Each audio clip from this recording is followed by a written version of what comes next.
Hello everyone. Today I am going to start your computer classes.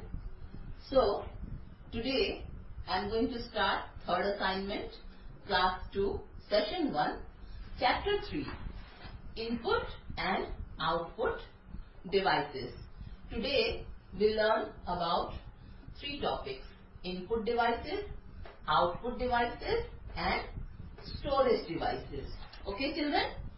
A human body is made up of different parts. Each part performs different functions and allows the human body to work. In the same way, a computer is made up of different parts. All these parts joined together make a computer work. A computer works on IPO cycle. That is input, process and output.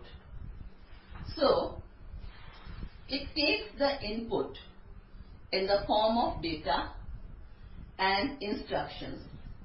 It processes the input with the help of CPU and give out information on output. Okay?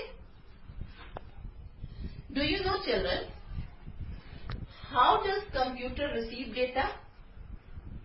How it stores and processes data? And how does it show the output?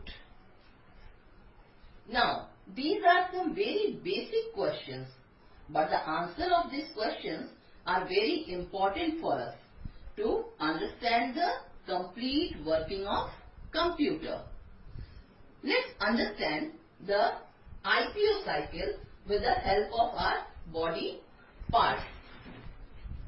As I said, IPO equal to input, process and output. So, let's learn about this cycle with the help of our body parts. Our body gets the input with the help of 5 sense organs: eyes, mouth, hand, nose and ears, which provide us sight, taste, touch, smell and sound. Now it goes to our brain for processing and for storage. The brain processes the information and stores the information in our memory.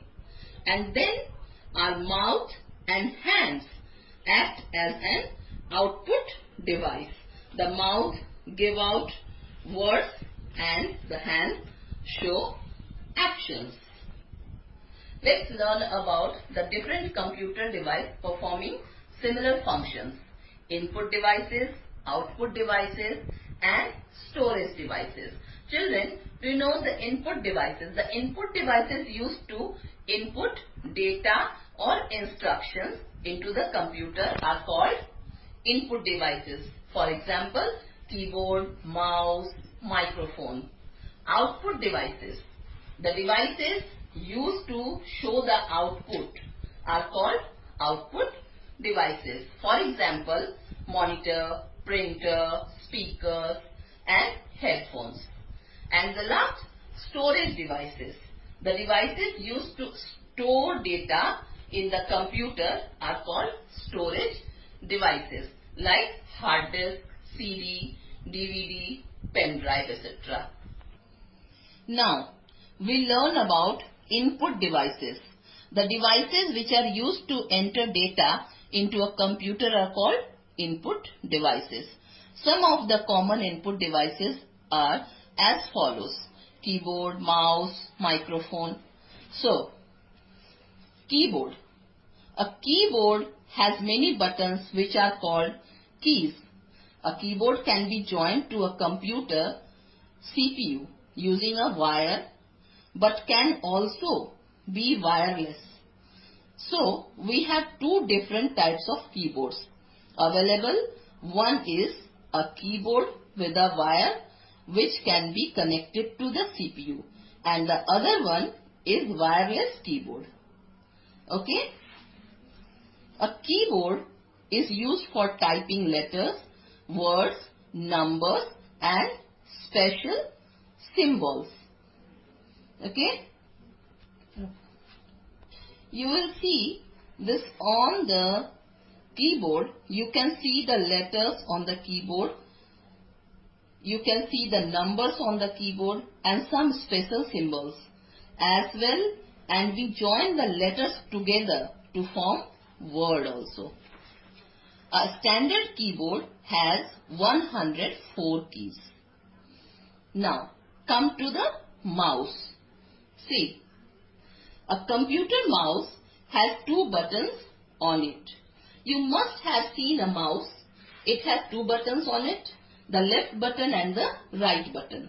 It is used to point, move and select any item on the computer screen or monitor. So we use a mouse to point, move and select any item on the monitor, and when we move the mouse, the pointer also moves on the screen.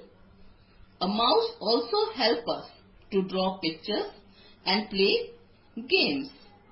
It is very difficult to draw picture, but using a keyboard and mouse helps us to draw pictures easily and also play games on computer. Now see, the next input device is microphone.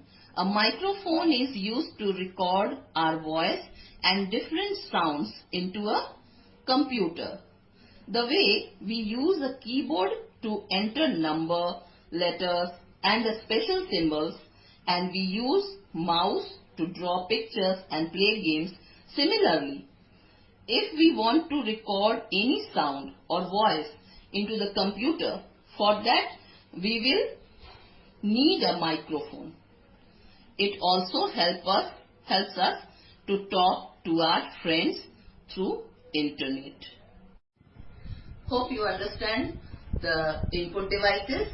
In the next session, we will learn about output devices and storage devices. Thank you. Hello children. Today I am going to start your third assignment, computer class 2, session 2. In the first session, you learn about input devices. So today we learn about output devices. This you learn in first session. So today we are going to start with output devices and storage devices. Output devices. These devices are used to display and give the final output. Some of the most common output devices are described below. The most commonly used output device is monitor. A monitor looks like a TV screen. All of you seen a TV screen? The monitor is same like a TV screen. It shows the text typed in and the work done by us. It is also displays the results. It shows the text typed in and the work done by us. So whenever we type any letter, number or anything on the keyboard and draw any picture using a mouse, it shows us on the monitor screen. It also displays the results. So whenever we do any calculation, we see it on the monitor screen. The next is printer. The next output device is printer. It is another output device. A printer is used to print the text or pictures on paper. Now, whatever picture or text you see on the monitor screen, if you want to print it and get an output from the computer, you needed a printer. It can be used to take both black and white or colored printouts. So, you have different types of printers available. So, some can print both black and white and colored picture. but some can print it only black and white. The printed copy on a paper is called the hard copy. So whenever you get a printout from a printer on a paper, that copy is known as hard copy, and whatever stored in a computer or you can only see it on the monitor, that is called the soft copy.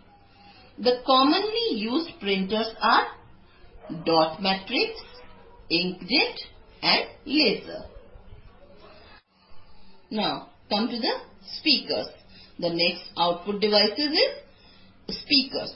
Speakers allow us to listen to music and hear sound effects stored on a computer. Speakers are connected to the computer CPU. Now, headphones. The next device is headphones. The headphones are used to listen to music as well as record sounds without disturbing others. This is the very special feature of the headphones. You can listen to music through a speaker also, but when you don't want to disturb the people around you, you use a headphones. Headphones are also known as earphones. Many different types of headphones are available in the market. Children, your third topic is storage devices. A computer uses many devices to store important data and information in the computer. These are called storage devices. A computer uses many devices to store important data and information in the computer. Okay? Now, whenever you work on a computer, you type something or you make a picture. You want to save that picture in your computer, and to store that picture in the computer, you need a storage device. So, the most common storage devices are hard disk, CD, DVD, pen drive. Okay. The most common and primary storage device is a hard disk. Hard disk is like a rectangular box. It is fixed inside the CPU box. You cannot see the hard disk from outside as it is fixed inside the CPU box. It can store huge amount of data. A large amount of data can be stored in a hard disk. Now come to the CD and DVD. A CD or DVD is round in shape. So both of them are round in shape. It helps you to store large amount of data. Now a CD and a DVD can also store a large amount of data, but less than a hard disk. On a DVD stores more than a CD. So if we compare a CD and DVD, the DVD will store more data as compared to a CD. It is also used for listening music and watching movies. You will find a lot of CD and DVD which are music DVDs or movie DVDs. The last is pen drive. A pen drive stores data that can be copied to any other computer. If you want to copy data from one computer to another computer, we can use a pen drive to do that. As the pen drive is small in size, it can be carried everywhere. This is a special feature. It's very small in size and you can carry it from one place to another easily. It is also, as the pen drive is small in size, it can be carried anywhere. It is also known as flash drive. Hope you understand the chapter, the output device and storage device. Children, if you have any doubt or you want to ask me any question or queries, you ask me in the Google Classroom application. Okay? Thank you.